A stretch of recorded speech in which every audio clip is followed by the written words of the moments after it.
consciousness plays in shaping it. The universe as a mental creation. From Hermetic writings to Vedic teachings, the idea that the universe is mental has been consistent. In the Corpus Hermeticum, Hermes says, "The all is mind, the universe is mental." If the universe is mental, then it's not a rigid set of physical laws working without us. It's a flexible construct shaped by thought. Hindu philosophy echoes this, describing the world as Maya, an illusion sustained by the cosmic mind. Kabbalistic and Sufi traditions teach that the universe came from a divine word, a primal vibration bringing existence out of nothing. The Zohar explains reality emerged from infinite emptiness, structured through divine thought. This is a core idea in esoteric metaphysics. What feels solid and real is just energy vibrating at different frequencies. Consciousness is the creator of reality. The idea that consciousness shapes reality isn't just spiritual. It's something modern science is beginning to explore. The famous double-slit experiment in quantum physics showed that subatomic particles behave differently depending on whether they're being observed. If simply observing can change matter's behavior, what? Think about this. You get some water and you speak an intent over your water, right?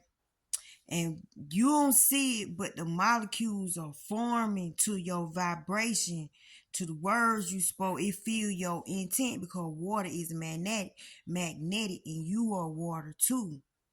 Just think about it. You standing over the water, observing it. Oh, it ain't finna get out of order. Think about that. That's what it's saying. What does that say about reality? Carl Jung, the father of depth psychology, suggested the mind doesn't just affect perception but reality itself. His idea of synchronicity says events aren't connected by cause and effect alone, but by meaningful coincidence. Whatever the unconscious brings to consciousness will guide your life, and you'll call it destiny. If the mind can influence the very structure of existence, then faith is the tool that makes this happen. Faith. Ancient civilizations kept this truth alive in their most secret teachings. In ancient Egypt, priests of Thoth and initiates of the Osiris mysteries knew reality was flexible, and that mastering the mind meant mastering the world. The hieroglyphs at Luxor and Karnak still whisper this truth. As within, so without. As above, so below. The Essenes, the mystical sect many believe Jesus belonged to, guarded this knowledge closely. The Dead Sea Scrolls show they believed reality could be shaped by pure thought and spoken words. The Gnostics, whose writings were destroyed and banned by the church, taught that the visible world is an illusion created by lower forces, and humanity could rise above it through knowledge and faith. The Gospel of Judas says, "You will surpass this world, for the light is within you and the power is in your hands." Medieval alchemists inherited this wisdom, expressing it in metaphors like turning lead into gold. Paracelsus wrote, "He who understands the true nature of the mind will not fear matter, for matter is but crystallized thought." The power of words and vibration. Mystics across traditions have understood reality as a vibratory energy. Think about this. Matter, M-A-T-T-E-R.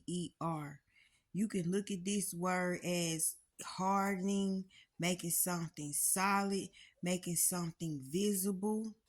Or you can look at matter as a concern, something that means something to you. And think about this. If it means something to you, it's going to matter. Matter is going to matter. Think about that.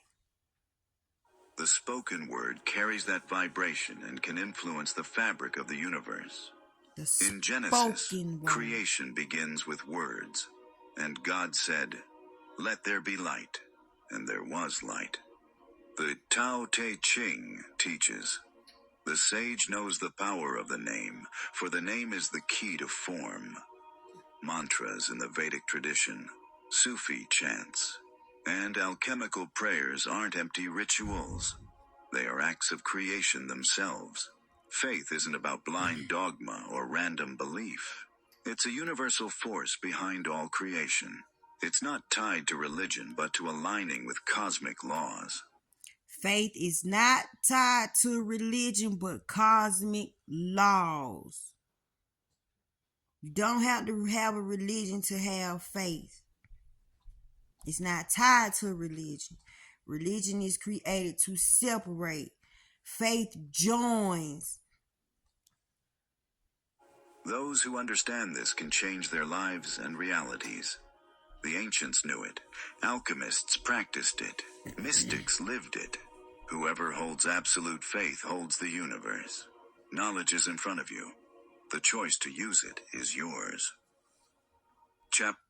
Do you use your faith?